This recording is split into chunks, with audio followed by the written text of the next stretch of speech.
일어나라. 117인가요? 117회입니다. 네. 성종아 친장 오랜만에 같이 합니다. 사실 중간중간 코멘트를 많이 하는데 또 아쉬운 게 네이버를 굉장히 강조해 왔는데 NC랑 이거를 항상 보면은 제가 또 여기 오고 그러면 또 성진장이 맨날 우리 같이 하우스 꾸려가야 되는 기업 분석 팀장이기 때문에 일이 많아요. 근데 하여튼 오늘은 오래간만에 발간 자료를 좀 두껍게 냈는데 내 자료 보시면 알겠지만 그 어떤 시니어답게 종목에 집중한 자료예요. 네. 그러다 보니까 1, 2부 나눠서 앞에서는 더 탑픽 기업들 엔지니어랜다. 뭐 네이버, 카카오, 그다음에 NC 뭐 이런 거 위주로 얘기를 하고 그다음에 이제 2부에서 이렇게 하도록 하죠. 일단 뭐 긴 말 하지 말고 일단 시작하도록 하겠습니다. 먼저 인사드리겠습니다. 윤쌤 인조입니다. 예, 반갑습니다. 성종화입니다. 네, 안녕하세요. 이리온 프로데클러 염승환 차장입니다. 이번에 그 우혜영 연구원이 그 일본 관련 그 방송 했잖아요. 근데 댓글이 좀 되게 많이 달렸는데 뭐 안 좋은 거 많이 잘했다는 댓글도 있는데 이제 많은 분들이 그걸 좀 다뤄요. 너무 정책의 장점만 너무 긍정적으로 본 거 아니냐. 좀 뭐 그런 분들이 좀 있어서 자료 자체가 이렇게 적혀 있었고 저희가 이제 일본에 대해서 이것도 있죠. 최근에 이제 일본에 대해서 이제 비판적 시각이 강하다 보니까 이런 우리들은 이제 그런 거예요. 좀 재밌게 하고 저도 그날 정신 없었어요. 그냥 우리 우혜영 연구원이 좀 말을 빨리 하고 주니어고 훈련시키는 과정인데 뭐 과연 녹음시켜도 되냐 하지만 저는 그냥 그 자체를 다 보여드리자는 입장이 하나 드리고 싶은 말씀은 이거예요. 저희 하우스에서도 그렇고 저희끼리 뭐 잘못되는 부분도 있고 오해하는 부분도 있고 또 잘 모르는 부분도 있고 그런데 좀 분명한 거는 일본이 우리가 디플레이션 공포에 있었잖아요. 우리가 사실 디플레이 얘기하는데 요즘 뭐 디플레이 어떻게 정의할 것이냐에 따른 여러 가지 의견이 나오겠지만 우리가 가장 주려하는 거는 하여튼 부채 디플레이션이거든요. 부채가 자산 가격이 막 무너지면서 부채 터지는 상황. 일본은 그걸 겪어왔는데 그 20년간의 시행착오에서 얻은 교훈들 저는 분명히 그 의미 있다 봐. 이걸 과연 벗어난 것이 아니야. 다 우리나라에서 못 벗어났다고 얘기를 하는데 저는 그냥 경제가 좋은 게 뭐냐. 고용이 잘 되는 경제가 좋다고 보거든요. 일본은 고용이 잘 됩니다. 우리는 일자리가 별로 없고요. 일자리를 많이 만드는 경제는 선순환되는 구조고 근데 일본이 왜 이렇게 됐냐 보면 갑자기 말이 길어지네. 일본은 디플레이션이 뭡니까? 물건 가격이 떨어질 것 같으니까 안 사는 거잖아요. 안 사니까 기업들 실적 안 좋아지고 실적들 안 좋아지니까 더 고용 안 하고 매출 안 나오니까 이게 악순환되는 거란 말이다. 이걸 바꾸는 방법이 뭔지를 일본에서는 보여준 거죠. 아, 자산 가격 올려야 된다. 그러니까 자산 가격 올리고 난 뒤에 결국 이번에 이제 소비세 인상까지 왔지만 체력이 되니까 하는 거란 말이에요. 저는 긍정적으로 봤다고들 하는 분들 동시에 세미나 가서도 그런 얘기를 가끔 듣는 편인데 항상 드릴 말씀이 그러면 우리 일본과 한국 경제 어디가 더 지금 고용 창출력이 높습니까? 그러니까 어디가 더 활력이 있습니까? 물어본다면 그게 답 아닙니까? 이거는 어떤 정책의 옳고 그름을 떠나서 결과를 갖고 얘기하는 게 정책 아닌가요? 기업도 실적을 갖고 얘기하는 거고 경제 정책도 결과를 갖고 얘기하는 거예요. 그러니까 저는 결과가 좋답니다. 이게 이게 조지서 터질 거야들 다 그래요. 일본 터질 거야. 아무것도 없어. 조지 터질 거야. 근데 그 발상 자체가 굉장히 신선했다는 거야. 그러니까 그거는 지난 에서 갑자기 말하니까 갑자기 또 말이 길어졌는데 너무 우리가 어떤 그런 시험을 봤는데 저는 공부를 잘하지 못했기 때문에 열심히 해도 성적이 안 나면 성적이 나쁜 거예요. 열심히 했으니까 너는 옳은 거야. 이것도 맞는 말이지만 성적표 갖고 얘기할 때 어떤 이상하게 했어요. 공부도 막 이상하게 혼자서 이상하게 공부 잘하는데 우리 성종 같은 데 공부 되게 잘했거든요. 그래서 저도 이렇게 내 친구들도 저희 공부 잘하는 데 보면 그냥 대강 하는 것 같은데 막 난 죽으라고 해도 안 되더라고. 마찬가지 아닌가요? 그러니까 근데 분명 공부 방법에 노하우가 있겠죠. 그럼 그 공부 잘하는 애들 좀 흉내내서 해야지 되는 게 아니냐. 미국도 그렇게 우리가 욕했는데 마크롱도 그렇게 욕했잖아요. 프랑스. 근데 제가 얼마 전에 감세 얘기했다 또 그렇게 욕을 먹었어요. 갑자기 얘기를 안 돼. 인도가 감세해서 좋다 한 김에 전 세계에서 마크론도 감세라고 했더니 누가 또 메신저를 보내가지고 또 막 댓글을 해가지고 정부 정책에 반대하십니까? 그래서 속으로 이게 무슨 얘기구나. 도대체 왜 이렇게 모든 것들을 정치적으로 해석할까? 그냥 저는 지금 성적이 안 좋고 성적이 안 좋은데 성적이 좋길 바라고 성적이 좋길 바라는 건 내 개인적 이익이에요. 경제가 좋아져야 내가 좋으니까. 뭐 이렇게 고민한 이상 같은 것도 없고 저는. 근데 이게 지금 그러면 일본도 그렇게 이해하시면 됩니다. 왜 일본은 성적이 좋을까? 왜 이렇게 일자리도 많이 만들어지고 기업들도 가만 보면 실적이 되게 좋아요. 다만 그 방식이 좀 나중에 문제가 생기지 않을까 이런 걱정도 돼요. 저도. 또 진짜 터질 거라고 다 그러는데 잘 안 터지고 있지 않나요? 그래서 그런 차원에서 얘기해야지. 뭐 그러면 너는 가치주의 쪽에서 잘났다, 회색이다 이런 말들 하신 분들도 있는데 갑자기 오늘 말씀드리면 저 그런 것도 관심 없어요. 저는. 영채가 나 잘 알잖아. 네. 스타일. 난 철저하게 쾌락주의자입니다. 맞습니다. 형치만 뭐 나랑 맞습니다. 오랫동안 일했잖아. 난 누구 간섭하는 것도 싫어하고 간섭 받는 것도 싫어하고 내가 MT도 싫어하고 회식도 싫어하잖아. 맨날 우리가 하자고 하는데 난 그것도 뭐 회식해서 뭐 서로 그 한다고 되는 게 아니라 평상시에 얘기할 시간 있으면 하고 각자 퇴근하면 되는 거 아니야?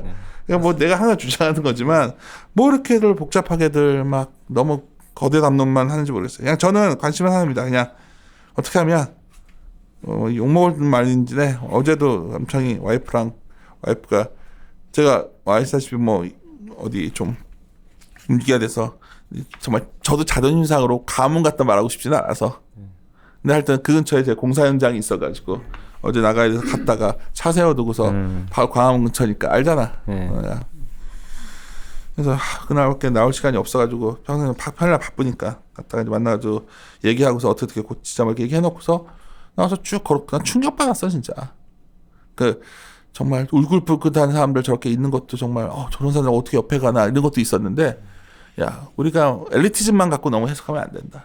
하여튼 그래서 뭐 얘기하면 더 길어질 것 같으니까 중요한 건 정말 이제 경제가 중요합니다. 아까 디플레이션 얘기하는데 우리나라 전 세계 이거죠. 물가 영향이다. 폭염 영향이다.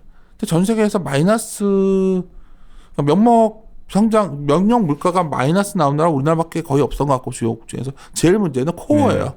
코어가 별게 아니라 이렇게 그 가격이 그 비탄력적인 것들 있잖아요. 큰 것들 그러니까 뭐냐면 그 식료품이나 유가 뺀 그 물가를 코어라고 그러는데 코어 트렌드 한번 보세요. 우리가 0.6 나왔는데 전세가 이렇게 내려오는 나라가 없어요. 그만큼 내수가 약한 거예요 지금. 내수가 약하니까 자영업자 힘들 거고 그리고 힘든 사람들은 더 어려워지고 있는 거고 돈이 많은 사람들이 별 걱정 없죠. 왜냐하면 디플레이션 다른 말로 현금 덩값을 갖고 있는 사람이 제일 유리한 나라예요. 현금을 많이 갖고 현금 등가의 재화들 갖고 있는 사람들은 싸게 물건을 살 수 있으니까 너무 좋은 사회예요. 우리 사회가 그 사회 된 거 아닌가요 지금? 제가 본질적 질문은 그거예요. 왜 현금 등감을 갖는 사람들만 좋아지고 나머지 사람들은 힘들어지는 사회를 만들어야 되는 거지. 이게 그렇다면 뭔가 좀 이거 편집할까? 심하냐? 아닙니다. 아니 내가 좀 답답한 게 친구마저도 저번에 전화해서 야 지호야 정말 전화까지 받았어요. 우리 큰 거를 위해서 우리가 지금 정말 그 적폐 세력들을 하기 위해서는 굉장히 훌륭한 친구예요. 내가 존경하는 친구고. 내가 그 친구한테 나보다 훨씬 뛰어나고. 내가 항상 그 친구 말을 그래도 신뢰해 왔는데 내가 한마디 하는 게 야, 나 그런 거 잘 모르겠고 그냥 뭔가 잘못한 것 같은데 잘못한 거 법의 판단을 맡기고 기다려서 잘못됐으면 그건 기다려줘야 되는 거 아니야? 왜 이렇게 너를 왜 이렇게 나한테 이렇게 전화까지 할 정도로 이게 큰일 날 일이냐 할 정도로 지금 난리들이더라고. 난 그걸 보면서 더 두려운 거야. 왜 이렇게들 흥분해 있지? 그냥 페이스북에 글 하나만 올려도 난리예요. 뭐 내 개인 사적 공간에서 말을 해도 뭐 자제하라는 걸 달라도 삭제했던데 자제하세요. 모르고 뭐 공인으로서 자제하세요. 이거 싫어야. 그래서 내가 공인이 아닌데 그랬어요. 왜 그러는 건지 모르겠어. 그러니까 나는 그래서 경제가 어려워요. 디플레이션 징후가 있냐? 정말 팍하게 말씀드리면 징후가 있죠.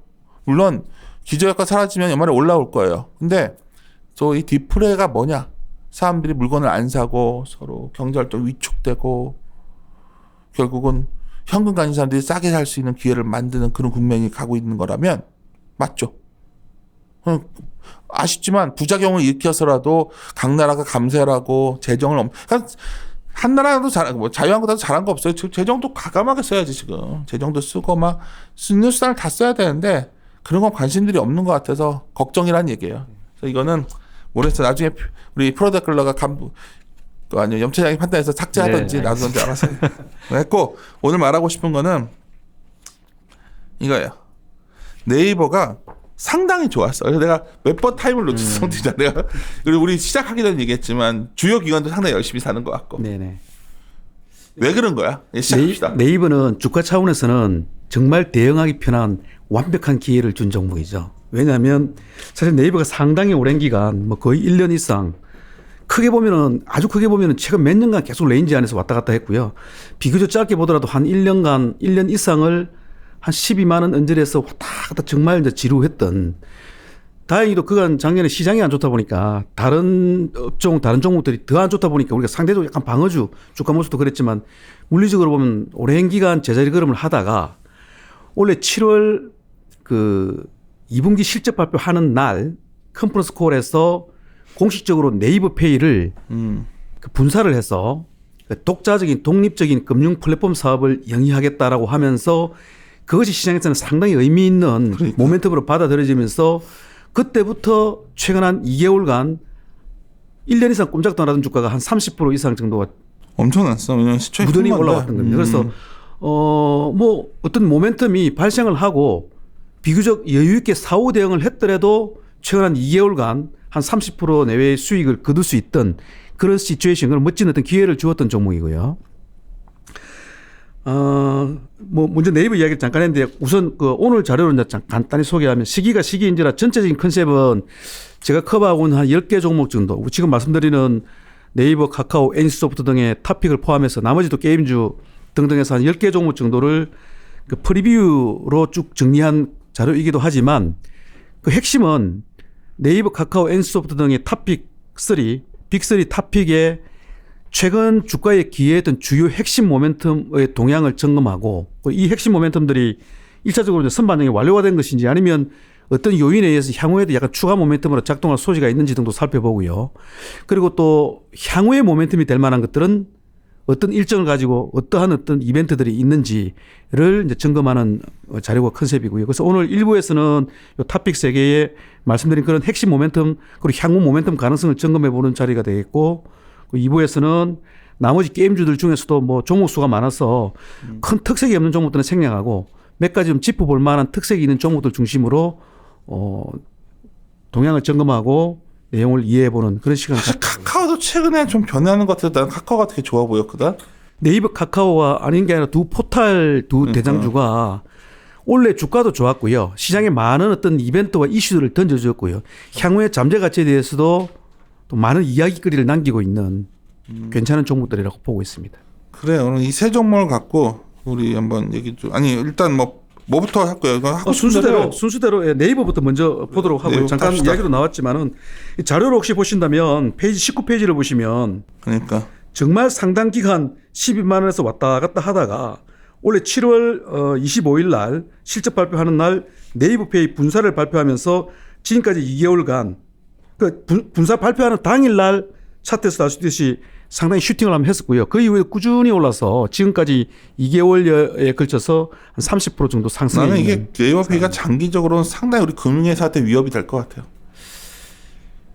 그럴 수도 있지만 그러니까 내가 말하자면 플랫폼 비즈니스가 이렇게 네네네. 거대 자본이 직접 금융 외에 들어온 건 처음이잖아. 나머지들 그렇습니다. 위협해서 토스바 이런 것들은 크진 않았고. 네네네.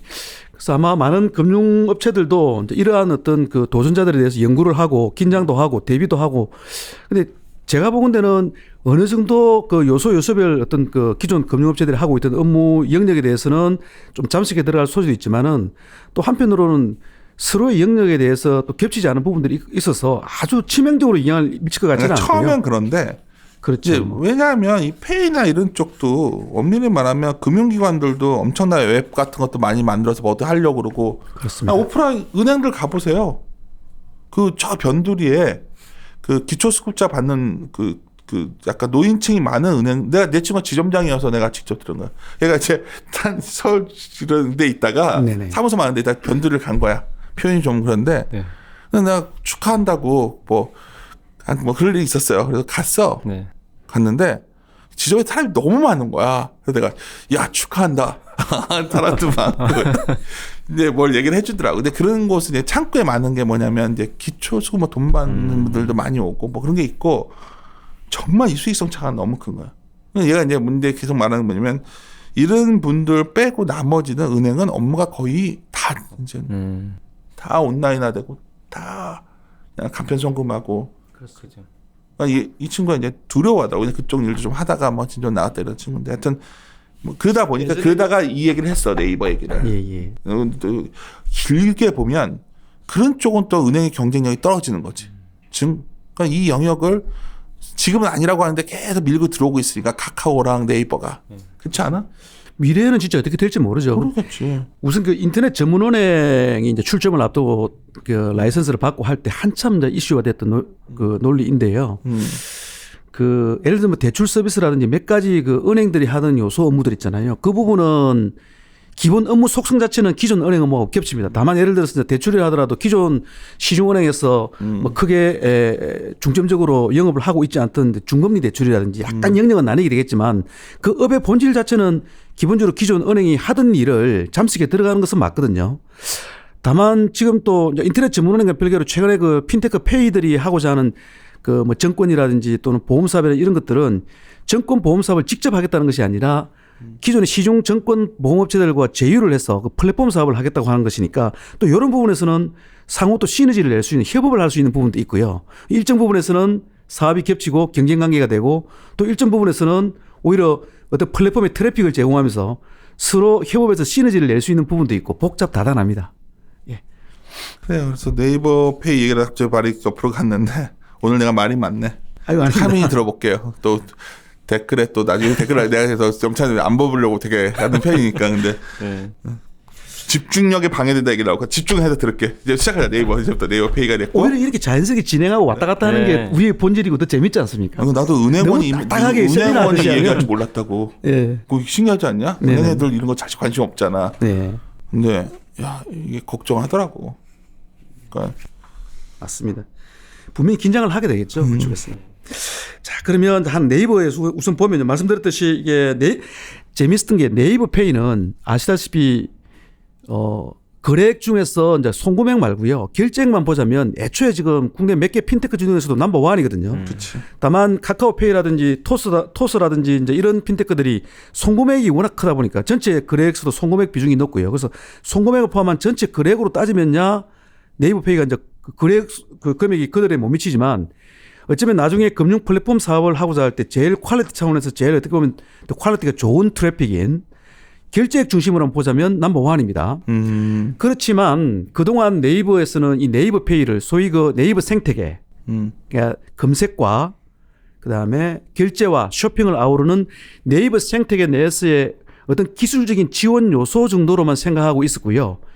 네이버 페이 자체가 사업의 본질은 결제인데 이걸 가지고 별도의 수익을 창출하겠다는 생각은 전혀 없었고요. 뭐 실제로 여러분 결제 페이가 순액으로 매출을 처리하는데 전체 결제액의 뭐 한 3% 내외 정도를 매출로 잡고요. 3% 내지 한 3.5% 정도. 근데 그 중에 한 2.5 내지 3% 정도가 카드 수수료로 이제 지급이 되고요. 한 1%포인트 정도 남는데 예를 들어서 네이버 페이는 그동안은 피지에 또 한 0.5 내지 0.7%를 떼주고 남으면 기술적으로 약간 남는 공헌이익률은 뭐 한 0.5% 내외밖에 안 남는데 거기다가 1% 내지 1.5% 정도를 또 포인트로 돌려줬어요. 즉 뭐 네이버가 워낙 실적 규모가 크기 때문에 네이버 페이에서의 손실이 미치는 영향은 크진 않지만 어쨌든 네이버 페이 자체는 계속 손실이었던 거죠. 적자였던 거죠. 그렇지만 네이버 생태계 내에서의 어떤 기술적인 지원 요소 정도로 생각하고 있었는데 이걸 지난 7월 실적 발표할 때 분사를 해서 별도로 끄집어내서 앞으로 뭐 대출이든 또는 정권이든 보험이든 어떤 독자적인 금융 플랫폼 사업을 본격적으로 하겠다고 선언한 거잖아요. 실제로 최근에 카카오페이나 토스나 이런 어떤 그 소위 그 결제 또는 송금 중심의 단순한 핀테크들이 어느 정도 트래픽이 쌓여가면서 최근에 대출 사업 또 뭐 정권 보험 등 요소별 금융업에 하나씩 치고 들어오고 있잖아요. 그런 상황에서 그것보다 결정이 훨씬 큰 네이버 페이가 분쇄해서 하겠다 하니 더군다나 네이버의 여러 사업에서의 DNA를 감안했을 때 이건 상당히 의미 있는 파격적인 액션이다. 어떻게 라고 보면 네이버 반응을 한 거죠. 페이의 미래세 대우가 주주로 참여하는 거잖아. 그렇습니다. 얘네들이 굉장히 공격적인 거니까. 그렇습니다. 그래서 이제 사실 그 네이버 페이 자체의 그 우리 뭐 홈페이지 들어가면 나와 있는 여러 가지 그 트래픽 등을 이제 생략을 하고요. 자료에 페이지 22페이지에 그 그림 5를 보시면 네이버 페이가 과거 한 3년 전에는 사실 그 거래액을 쭉 고지를 해오다가 뭐 어차피 네이버 페이 자체가 네이버라는 회사의 어떤 직접적인 모멘텀도 아니고요. 어떤 그들의 생태계 내에서의 서브셋이었다 보니까 뭐 이런저런 이유로 그 거래액 데이터를 이제 제공을 하지 않고 있었어요. 근데 이번에 분사를 하게 되고 시장에서 반응을 하고 주가가 또 상승을 하고 하다 보니까 비교적 최근에 몇 가지 의미 있는 지표를 제공을 했는데 그 MAU 데이터 이런 걸 생략하고요. 그 거래액이 월 거래액이 작년 7월에는 9,900억 정도였는데 올해 7월에는 1.4조 원 정도로서 YOY 한 41% 정도 증가했다라고 하는 기초적인 거래액 월 거래액 데이터를 제공한 거죠. 자, 1.4조면 아까도 말씀드렸지만 전체 거래액으로 보면 지금 카카오페이가 뭐 올해 1분기 10.6조, 2분기 11.4조 해서 상반기만 20조가 살짝 넘었고요. 뭐 연간으로 따지면 40조가 넘을 거고요. 그리고 토스도 올해 7월 2조가 돌파했기 때문에 대략 올해 연간으로 따지면 20조가 좀 넘을 거고요. 지금 뭐 네이버페이가 7월 기준으로 1.4조다 그러면 뭐 대충 한 11억 곱한다 하더라도 올해 한 17조 정도면 거래액 자체만 보면 오히려 토스나 카카오페이보다 작지만 이 네이버페이의 거래액은 거의 대부분이 결제액이라는 겁니다. 물론 여러분 그 네이버페이도 송금도 하고 있긴 해요. 그건 아주 미미합니다. 그래서 거래액의 대부분이 이제 결제액이라는 거고요. 그래서 몇 가지 그 핀테크들의 가치 시뮬레이션은 제가 뒤에서 한번 살펴보도록 하겠습니다. 그 전에 약간 일정을 말씀드리면 금년 11월 1일에 분사된 법인 이름은 네이버 파이낸셜이고 주식에서 네이버 파이낸셜이 그러니까. 예, 출범을 하게 됩니다. 그래서 초반 출범에서는 아마 군소 지분들은 안 들어올 것 같고요. 그 네이버랑 미래에셋 대우가 참여하게 될 텐데 현재까지는 이제 미래에셋 대우가 5천억 원 이상으로 참여한다. 뭐 자스도 5천억으로 참여할지 한 5,500억이 들어올지 6천억이 들어올지는 모르겠고요. 그 지분을 몇 프로 들어올지 이거는 아직까지 공개가 안 돼 있는데 그 비슷하게 들어오기보다는 미래에셋 대우도 아마 지분을 그 상대적으로 네이버에 비해서는 크게 들어올 것 같지는 않은데 공식적으로 아직 공개가 안 돼 있는데 만약에 예를 들어서 자스도 5천억이 들어오면서 예를 들어서 20%로 들어온다. 그러면 전체 가치로 환산하면 한 5조 정도를 평가해서 들어오는 셈이 되는 거잖아요. 얘는 5천억이 몇 프로냐가 중요해. 그렇죠. 처음에 이제 그러면 이게 가치가 얼마가 그죠. 딱 나와버리거든. 얼마를 또 평가했구나. 하나 중요한 거는 지금 네이버페이도 그렇고 토스도 그렇고 페이코도 그렇고 카카오페이도 그렇고 최근 몇 년간 뭐 이런저런 이유로 펀딩을 받습니다. 그러면 100% 받는 게 아니라 일정 지분을 받게 되지만 그 시점에 이제 100%를 환산했을 때 대략 얼마 정도의 가치를 쳐줘서 가치를 인정을 해서 들어오는구나. 그래서 그걸 가지고 이제 애널리스트들이 시뮬레이션 가치로 뭐 SOTP에 반영하기도 하고 또는 어떤 기준 가격으로 삼기도 하고 하는데 여러분 중요한 거는요. 그 가치마저도 그 시점에서의 어떤 참조 가격일 뿐 이러한 핀테크들은 계속 트래픽이 쌓이고 지금은 적자지만 또 이런저런 요소별로 금융사업을 붙이고 그럼 세월이 한 1년, 2년 지나면 또 트래픽이 증가해 거래액이 증가해 있고 경우에 따라 어떤 사업을 시작해서 일정 부분 또 손익도 개선되고 하면서 가치는 앞으로 수년간 계속 진화가 갈 것이라는 거예요. 만약에 미래에셋 대우가 11월 1일 들어올 때 정말 예를 들어서 아무것도 알려진 바는 없으니까 자스도 5천억을 뭐 한 20%로 예를 들어서 들어왔다.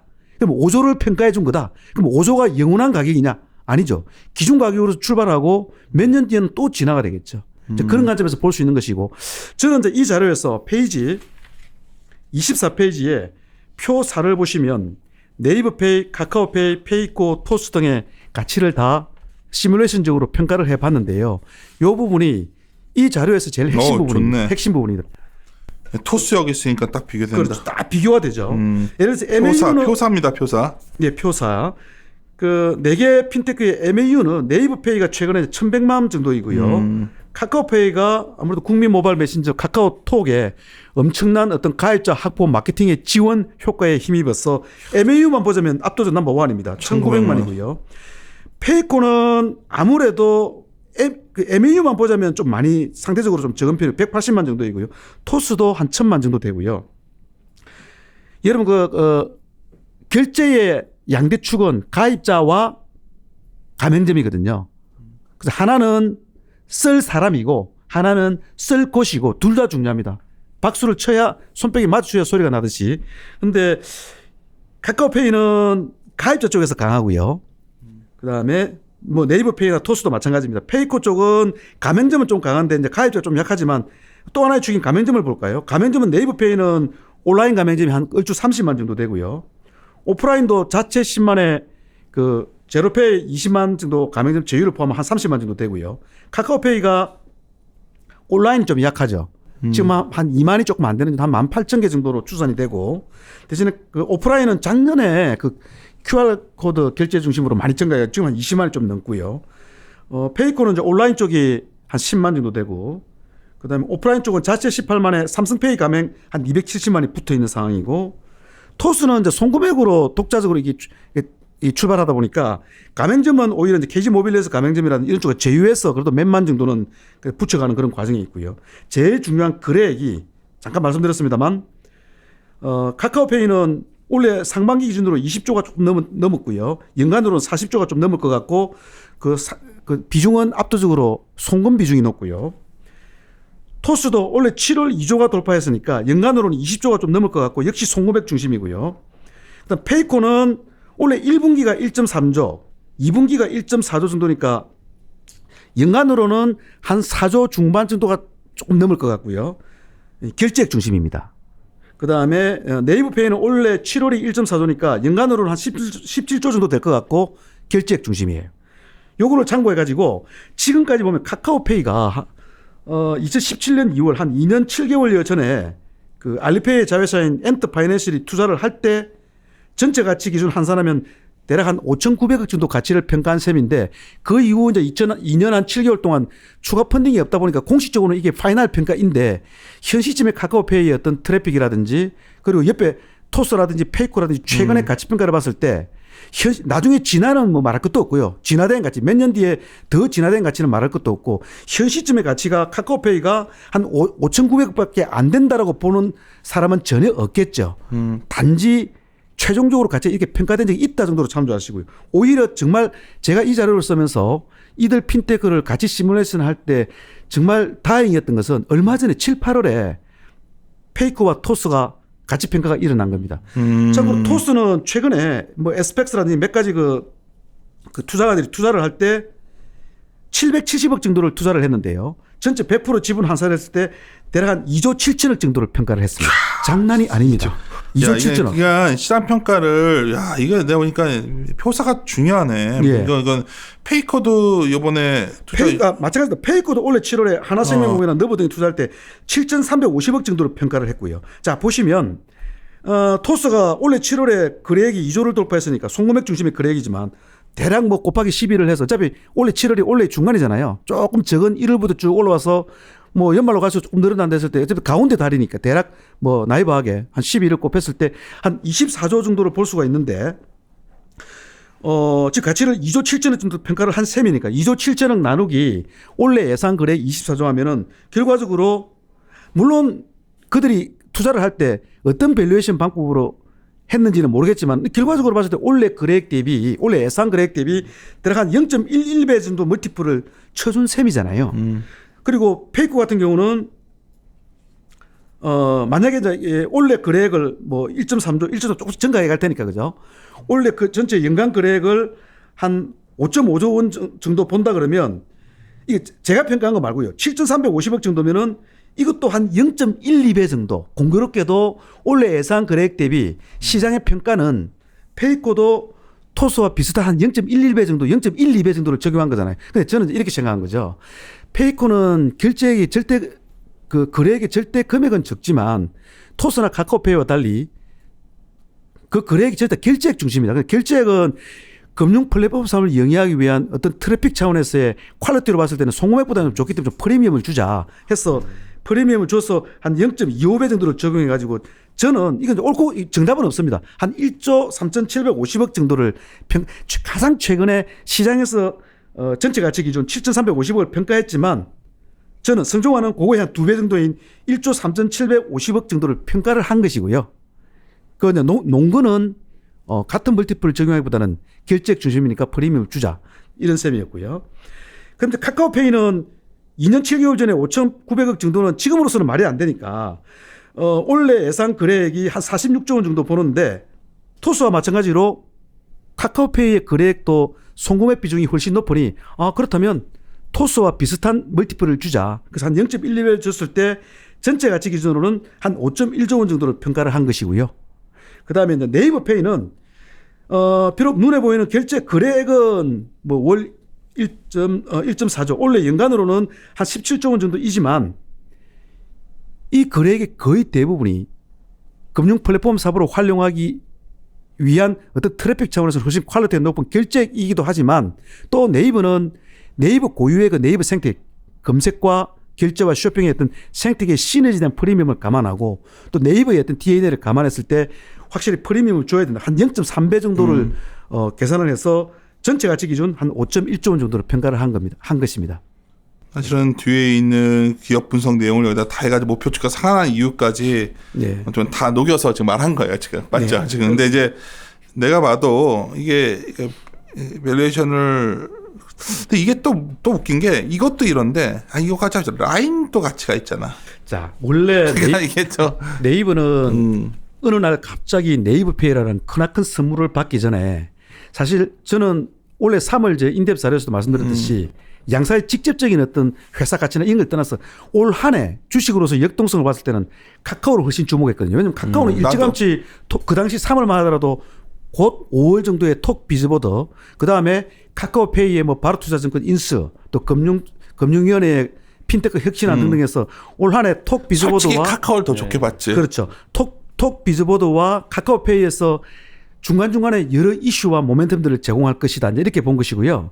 네이버는 그 당시만 하더라도 라인페이와 라인의 금융사업 쪽에서의 어떤 일정과 원래 이걸 봤. 그 이슈 쪽을 봐야 되는데 그게 또 일정 자체가 연말이나 내년 한 상반기로 걸쳐 있기 때문에 오히려 카카오가 1년 내내 재미있다가 네이버는 연말로 가서 혹시나 라인페이나 라인 금융사업에서 어떤 모멘텀이 엮이지 않겠나 이래 봤는데 실제 주가도 4월 25일 날 톡 비즈보드를 공개하면서 카카오가 먼저 그 당시 기준으로 네이버나 카카오나 뭐 주가가 뭐 한 1년 넘게 꼼짝도 안 하다가 네이버는 한 12만 원, 카카오는 한 10만 원.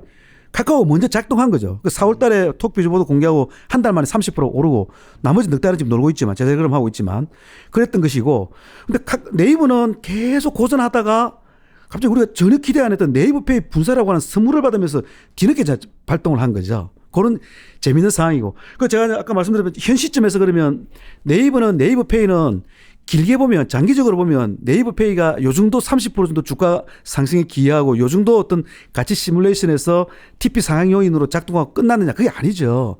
앞으로 한 몇 년 정도 장기적으로 보면 네이버페이는 트래픽이 쌓이고 또 여러 금융사업을 붙이고 계속 가치가 진화돼 갈 것입니다. 그러나 초단기적으로 단기적으로 보자면 사실은 이벤트가 어느 정도 1달러가 됐죠. 얼마 전에 그 공개하면서 30% 주가에 반영됐으면 다만 11월 1일에 주식회사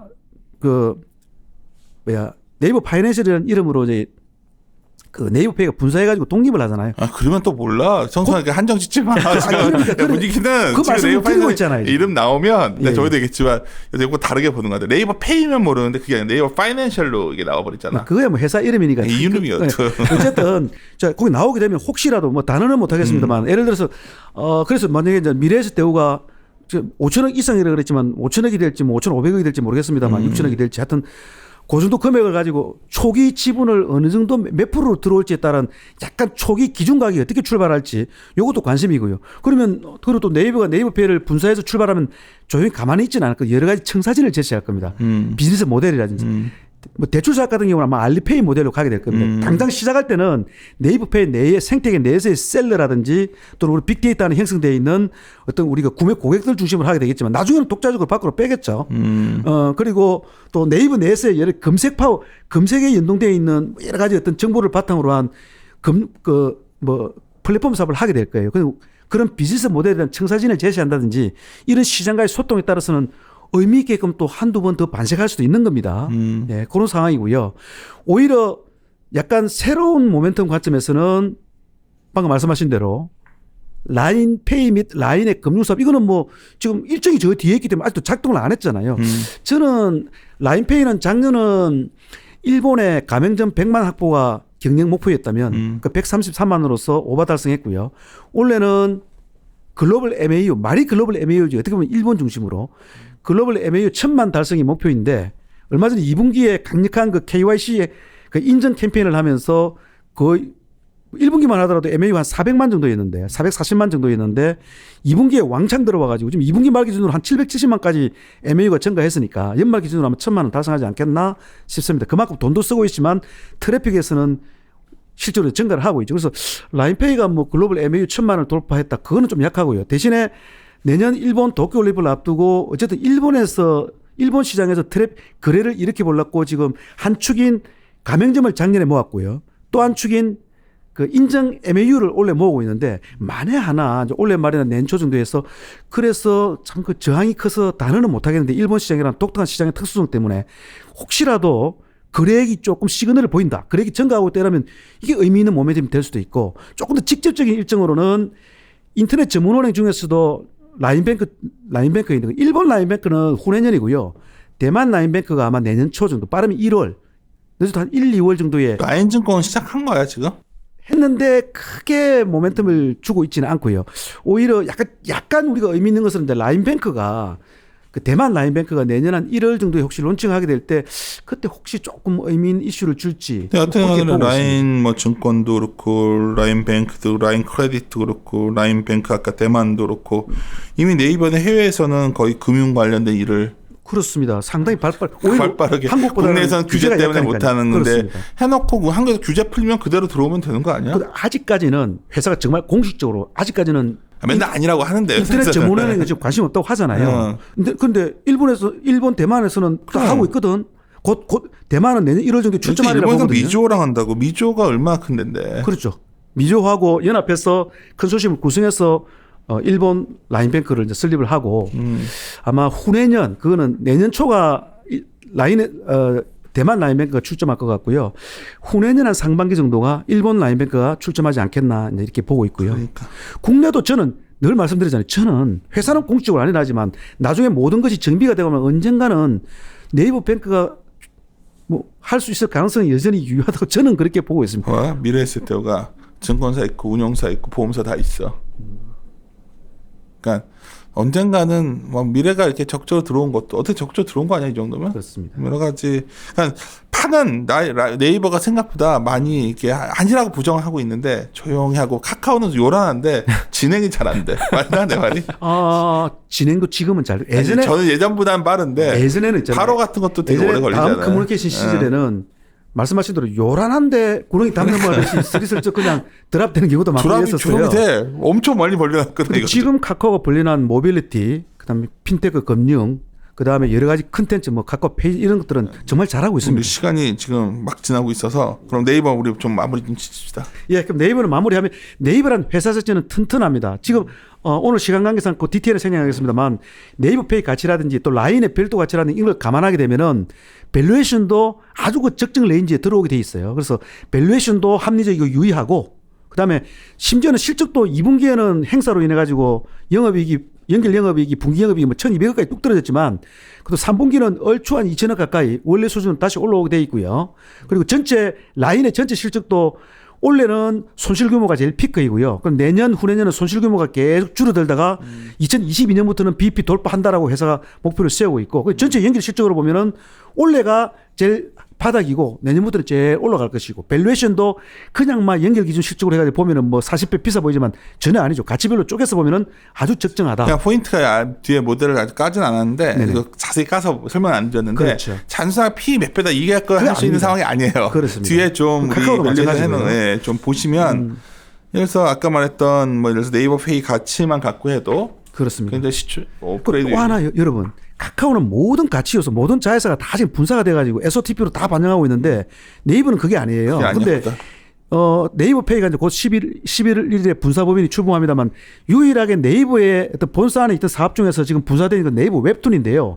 네이버 웹툰도 지금 살짝 적자 상태일 것인데 이 글로벌 MAU라든지 이런 이 트래픽의 힘을 보게 되면 여러분 최근에 카카오의 카카오 페이지가 IPO 주가서로부터 2조대의 막 그러니까. 평가를 받고 막 그랬잖아요. 그럼 네이버 카카오 페이지 대비 웹툰의 가치는 오히려 더 클 수도 있다는 거지. 아마 조만간이나 일부 제 후배 애널리스트는 네이버 웹툰도 별도 가치 평가 이야기도 한 것도 알고 있는데 네이버 웹툰까지도 별도 평가가 필요한 시즌이라면 내년에는 반드시 오리라고 저는 보고 있습니다. 빠르면 올리 안에 올 수도 있고요.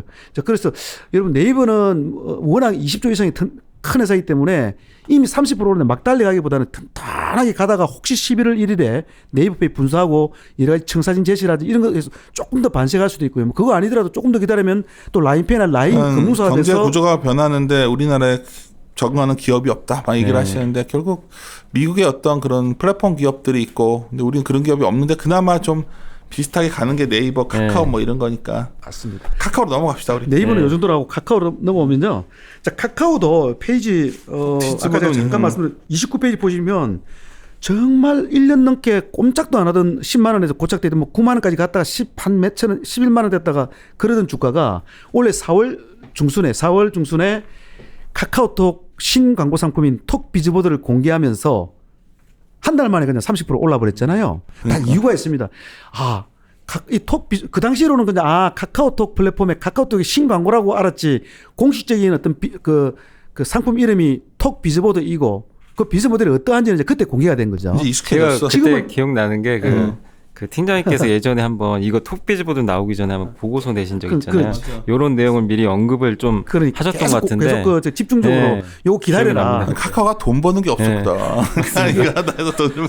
선물을 던져줄 것이다. 자, 카카오톡의 4,300만 MAU의 근간이 되는 카카오톡이 여러 가지 컨텐츠도 붙어 있고 하지만 카카오톡의 그야말로 본질은 채팅이잖아요. 채팅에서 모은 트래픽을 가지고 광고도 하고 컨텐츠도 붙이고 좀 온갖 비즈니스를 다 하고 있는 것이거든요. 그 4,300만 MAU의 근간이 되는 채팅 탭에다가 상단에 디스플레이 광고, 배너 광고를 붙이겠다고 하니 이 광고 효과가 얼마나 크겠습니까? 그래서 이건 정말 된다 하고 시장에서 받아들인 것이고 그 결과가 한 달 만에 30% 오른 것이고요. 자, 재미있는 것은 요즘 저 시장에 어떤 투자가들이 많이 물어보는 것이지 네이버도 마찬가지입니다. 네이버도 어쨌든 네이버 페이 때문에 30% 올랐는데 다른 건 뭐 네이버 웹툰 등은 다 떠나서 네이버 페이는 1차적으로 모멘텀으로서는 끝난 게 아닌가? 아니면 약간 단기적으로라도 조금 추가 모멘텀 가능성이 있는가 물어보는데 제가 11월 1일에 출범하고 또 여러 가지 청사진을 제시하고 어떤 그런 이슈나 상황에 따라서는 조금씩 더 모멘텀이 될 소지는 있지만 단기적으로 보면 큰 그림에서는 반영은 된 것 같습니다. 장기적으로 보면 당연히 더 반영될 것이고 이렇게 말씀드렸고요. 근데 카카오의 톡 비즈보드는 조금 생각해 볼 필요가 있어요. 여러분 톡 비즈보드를 공개하기 전에 올해 2월 달에 작년 4분기 실적 발표하고 올해 가이던스 제시할 때 기억하시겠지만 올해 광고 매출 YOY 가이던스를 20%로 제시했잖아요. 재작년 대비 작년 동사의 광고 매출 YOY가 11.5%밖에 안 되는데 이제 광고가 지금 라이프 사이클상 초기 단계에서 없던 매출이 만들어지면서 막 시작하는 단계도 아니고 그래서 절대 금액은 증가하겠지만은 일반적인 패턴을 보면 YOY 강도는 떨어질 것 같은 느낌이 들었는데 약간도 아니고 말이죠. 재작년 대비 작년에 11.5%인데 올해 졸지에 20%를 성장하겠다는 것을 회사가 공식 가이던스로 제시하시니까 시장이 깜짝 놀란 거죠. 그 당시만 하더라도 애널리스트들은 회사 말을 받아들여서 원래 20% 추정 아무도 안 했어요. 회사가 그렇게까지 이야기하니까 그래 좀 세기는 세겠지. 한 14% 그나마 작년에 11.5%보다는 조금 막 14%대 이렇게 추정을 했단 말이죠. 근데 4월 달에 톡 비즈보드 공개하고 일리 있다. 애널리스트는 전부 20%로 다 추정을 한 거죠. 그만큼 이 톡 비즈보드가 일리가 있었다고 본 것입니다. 그런데 지금 원래는 5월 달부터 하겠다 그랬다가 지금 5월 달부터 대략 한 8월 9월 정도까지는 CBT이고요. 그 다음에 이제 9월, 10월부터는 OBT 단계로 가는데 이 게임에서의 그 CBT, OBT가 아니에요. 이미 광고주 수가, 과금 광고주 수가 좀 제한적으로 적다는 것이지 이미 매출은 다 일어나고 있고요. 그래서 게임처럼 특정한 날을 잡아서 오늘부터 론칭합니다. 이런 행사는 없을 겁니다. 왜? 이미 론칭해서 하고 있으니까. 다만 지금 실험적인 테스트 단계로서 약간 제한된 광고주대에서만 매출을 일으키고 있는 것이고요. 그런데 지난 2분기 실적 발표할 때 8월 11일이었나요? 8월 둘째 주에 제한된 광고주로 CBT 단계인 지금도 이미 일평균 매출 2 내지 3억을 하고 있다라고 했잖아요. 정말 공교롭게도 그 시점에 예를 들어서 지난 한 8, 9월 정도부터 해가지고 연말까지 일평균 매출 한 2, 3억 정도면 진짜 광고 매출 YOY 20%가 딱 달성되는 그림이에요. 동사가 얼마나 대단하냐면 포탈 광고는 사실 성장 정체에 빠진 지 오래됐습니다. 근데 카카오톡 광고 있잖아요. 뭐 플러친구도 그렇고 뭐 알림톡도 그렇고요. 샵탭도 그렇고요.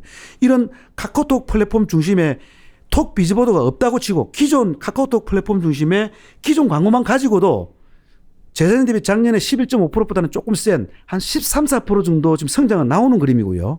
거기다가 YOY 20%가 되려면 진짜 톡 비즈보드가 한 8, 9월부터 연말까지 일평균 2, 3억 정도만 해주면 되거든. 공교롭게도.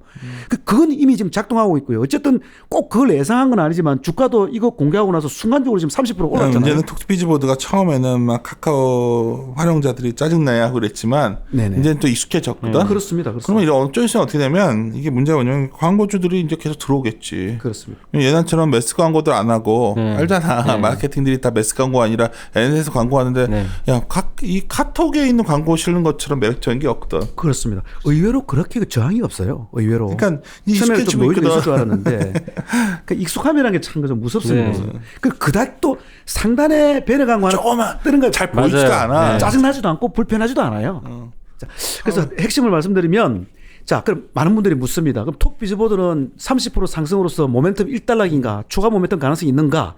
추가 모멘텀 가능성이 제가 가정을 할게요. 만약에 한 9월, 10월부터 해가지고 이제 그 소위 OBT 단계에 돌입하면서 과금 광고주를 늘려간다. 그래서 일평균 매출이 지난번에 이야기했던 2, 3억보다 의미 있는 수준으로 좀 증가하는 그림이 나온다면 예를 들어서 11월 둘째 주 정도면 실적 발표하잖아요. 그 무렵 가가지고 한 10월 정도부터 광고주를 좀 늘렸더니 일평균 매출이 8월에 우리 실적 발표할 때는 2, 3억이라 그랬는데 지금은 뭐 한 3, 4억 정도 한다. 그래서 우리 원래 광고 매출 YY가 좀 20%보다 좀 더 될 수도 있다. 이제 이런 그림으로 간다 그러면 약간의 의미 있는 추가 자투리 모멘텀 가능성도 있는 것이고요. 아니면 그 한 2, 3억 정도 수준에서 안정화되고 이제 조금 안정화돼 가지고 꾸준히 이어진다 그러면 지난번 발표하고 30% 정도 오른 것으로서 톡 비즈보드의 모멘텀은 이제 1달러라도 볼 수가 있겠죠. 제 개인적인 느낌은 어쨌든 과금 광고주를 늘리고 좀 본격적으로 가면 조금은 더 증가할 소지는 있지 않겠나. 그냥 보고 이쪽은 있습니다. 되게 앞으로 좀 길게 봐야 될 것 같아요. 그렇습니다. 그리고 카카오는 오히려 톡 비즈보드는 그렇고요. 카카오페이 쪽에서 이제 은하도 모멘텀을 찾아야 되는 상황이고요. 아까 제가 핀테크 4개 전체 다 시뮬레이션을 말씀드렸으니까 그 추가적인 설명을 이제 생략하고 그럼 카카오페이가 요 페이지 34페이지를 보시면요. 34페이지를 보시면 우리가 바로 투자증권 인수 관련된 이야기는 일찌감치 나왔는데 지금은 일정이 지금 잠정 딜레이가 돼 있거든요. 왜냐하면 그 대주주 우리 그 대기업 집단 포함에 따르는 그 공정거래법 위반 혐의로 김범수 회장이 피소가 돼가지고 좀 소송을 하고 있잖아요.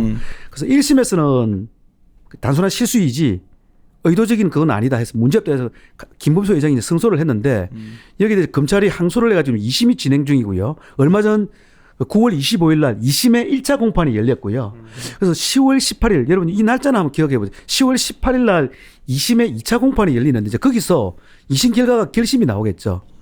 물론 결심이 나와가지고 다시 이제 최종 선고일은 또 별도로 잡아서 며칠이 있을지 모르겠지만은 10월 18일 2차 그 공판에서 만약에 또 결과 최종적으로 김범수 회장이 승소 판결이 나게 되면은 그때는 어떤 기다렸던 왜냐하면 이거 바로 투자증권을 인수하게 되면은 CMA 계좌를 붙여가지고 우리가 몇 번을 이야기해왔던 여러 번 이야기해왔던 그 CMA 계좌를 붙여가 대출 비즈니스를 하면서 거기서 벌어들인 어떤 수익으로 시중은행보다 높은 이자를 제공하면서 카카오페이에 그죠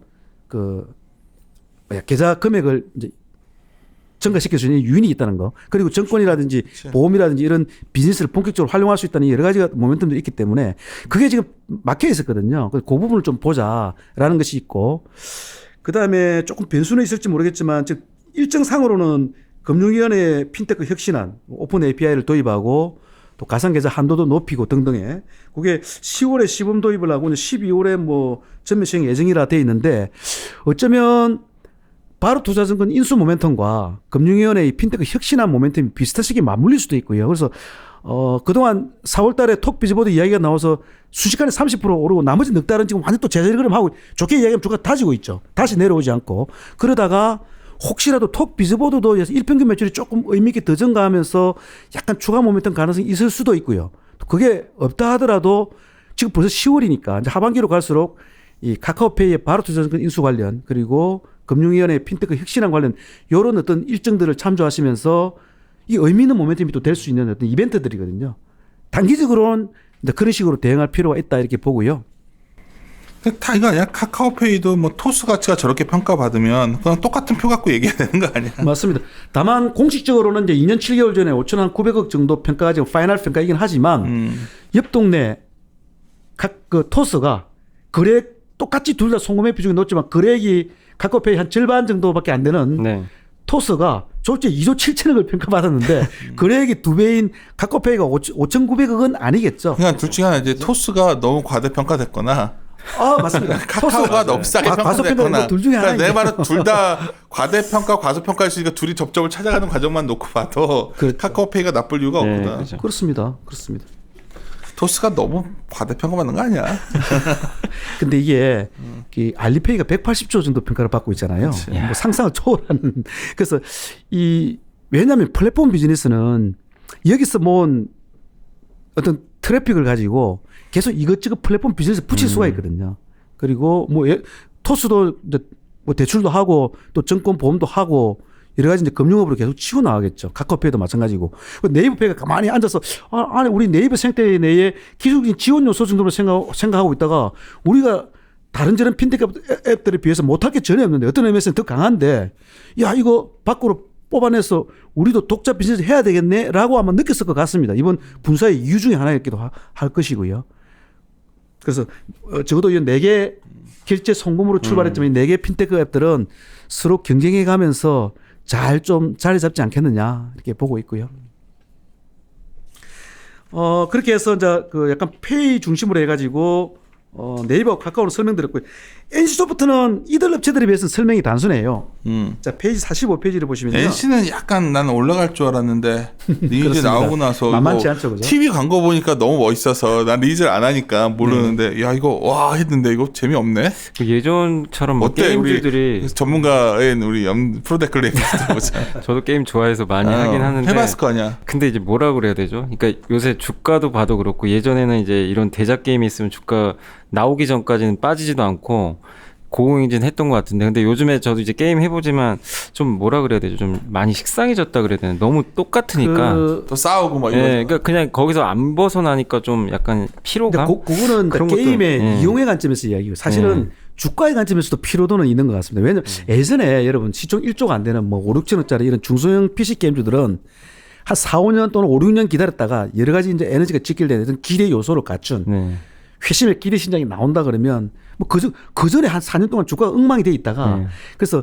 나오기 뭐 한 몇 달 전에 적게는 뭐 그냥 60% 70% 많게는 막 2배 2.5배 막 이렇게 무지막지하게 또 패턴화된 이른바 사전 기대감처럼 신장 모멘텀 플레이가 있었는데 사실 이제 NC소프트는 시총이 그 10조 정도 하는데 그렇게 무지막지하게 작동하기는 어렵기도 하고 또 얼마 전에 넷마블의 뭐 블레이드 소울 레볼루션도 그랬고 또 그 전에 그 이후인가요? 저 웹전의 뮤 오리진 2도 그랬고 이런 그 어떤 PC MMORPG IP를 가지고 만든 어떤 대작 모바일 MMORPG 이 업체들이 기대 신작을 갖추고 있어도 화끈하게 그렇게 사전에 신작 모멘텀을 잘 활용이 안 되기도 하고 오히려 간혹 역이용 당하기도 하고요.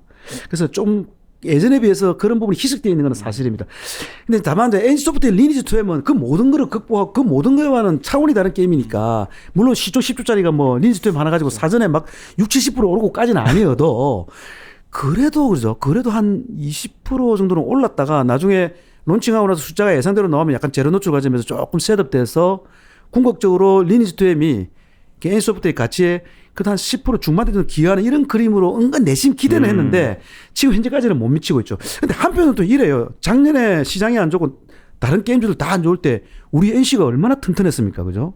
주가가 하는 게 소위 말하는 중소형 이런 표현 좀 뭐 시장 표현입니다만 약간 잡주처럼 막 올라가 이게 아니라 꾸준히 무던히 40만 원 중후반에서 꾸준히 올라가 40만 원 후반대까지 왔다가 최근에 어쨌든 리니지 2M 나오기 전에 그 사전 예약 들어가고 하면서 한 10몇 프로 약간 올랐다가 또 최근에는 좀 빠지니까 얼핏 보면 리니지 2M 사전 기대감만 가지고는 오른 것도 없는 것처럼 보이지만은 이 모든 것들이 다 하나로 작동이 돼가지고 그 에너지로 전체적으로 보면 튼튼하게 올라와 있는 것 같고요. 근데 중요한 건 뭐 여러 가지 얘기를 하지만 11월 달에 오픈할 거 아니야.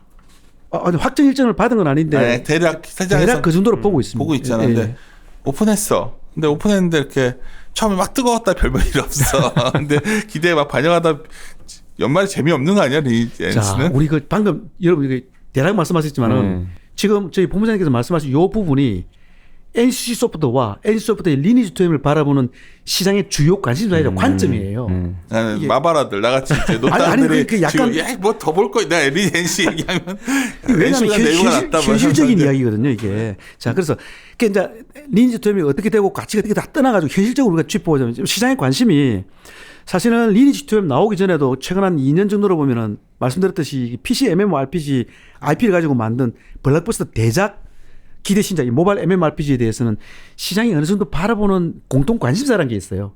본의 아니게 지금 한국 시장에서 압도적인 1인자이자 그 아성을 허물 수 없는 리니지 M과 많이 비교를 하거든요. 그래서 리니지 M은 지금 일평균 한 20억 초중반, 23, 4억 정도에서 안정화돼 있어요. 뭐 첫 분기는 한 80억까지 찍었다가요. 그 일반적인 패턴으로 쭉 하향 안정화돼 가지고 벌써 몇 분기째 지금 한 20억 초중반 정도에서 안정화돼 있는데, 그래서 리니지 M의 과거 론칭 첫 분기 일평균 80억이 아니고 안정화 단계를 거친 현 시점의 리니지 M의 일평균 매출 대비 첫 번째 관심은 새로 나오는 기대 신작들이 리니지 M의 현재 일평균 매출 대비 어느 정도 육박을 하거나 경우에 따라 조금 능가할 수가 있느냐. 요게 아주 초보적인 1차 관심인데 이거는 사실 대부분 관심만 가지는 것이 어렵다고 보는 거예요. 감히 응감생심. 물론 어느 특정 분기에 게임이 나오게 되면은 특정 분기에 초입에 나오는 건 아니기 때문에 그 분기는 영업일수가 90일은 안 되고 뭐 40 며칠이 되거나 30 며칠이 되고 지금 리니지 2M도 예를 들어서 한 11월 중순이나 중하순 나오면은 한 40 며칠 되겠죠. 그 40 며칠 동안에 일평균 매출이 리니지 M의 그 분기 일평균 매출은 20한 2, 3, 4억 정도 되느냐. 이거는 어렵다고 보는 거 같고요. 그 다음 차선책에 이제 관심이 그러면 언젠가는 초반에 반짝 치고 일반적인 패턴처럼 또 쭉 빠지겠지만 궁극적으로는 리니지 M에 비하면 택도 없겠지만 초반고 매출이 다만 짧은 한 며칠 동안만이라도 구글 매출 순위 한 1위 정도 올라서 부동의 1위인 리니지 M의 아성을 잠시나마 머물고 한 며칠이라도 1위에 올라볼 그것만 해도 센세이션하거든요. 그 평균 매출까지는 어림도 없다 하더라도 한 며칠 정도 1위라도 해볼 수 있지 않나요? 그게 그동안에 펄어비스의 검은산 모바일도 그 당시 고 관심이 있었지만 끝내 1등은 못 해보고 2등만 하다가 밀렸고요. 그 다음에 블레이드 솔 레볼루션도 그래요. 최근에 로안 M도 그랬고요. 지금 이제 로안 M이라든지 블레이드 솔 레볼루션, 뭐 리니지 2 레볼루션 다 전쟁하는 거 아니야? 검은사막 모바일 이런 것들은 거의 똑같죠. 대략 한 2등에서 구글 매출 2등에서 한 5, 6등까지 사이를 서로 왔다 갔다 있고 저 꼭대기에 간격을 두고 리니지 M이 저 위 홀홀 날아다니고 있는. 그래서 리니지 2M은 리니지 M은 정말 한국에서는 진짜 부동의 1위는 맞고요. 아마 앞으로도 이 야성을 깰 게임은 당분간 안 나올 것 같아요. 근데 리니지 2M이 이번 11월 뭐 고무랩에 나오면 그래도 한 며칠 정도는 1등의 야성을 한번 도전할까? 이런 것들이 많이 관심입니다. 그래서 아니 초반에 팍 치고 그다음에 빠지는 건 어차피 패턴이니까 그것 때문에 주가에 데미지를 입는 건 아니고요. 근데 이런 것 같아. 그 리그 오브 레전드인가? 네. 그걸 우리 애가 맨날 하고 있어가지고 내가 어디가 옆에서 이렇게 앉아가지고 막 말 욕을 하면서 막 하고 있어가지고 뒤에서 가만히 끼가 안 들리잖아. 그래서 보고 있었어. 근데 야 막 싸우고 하고 있어서 내가 속으로 이제 야야 꺼봐.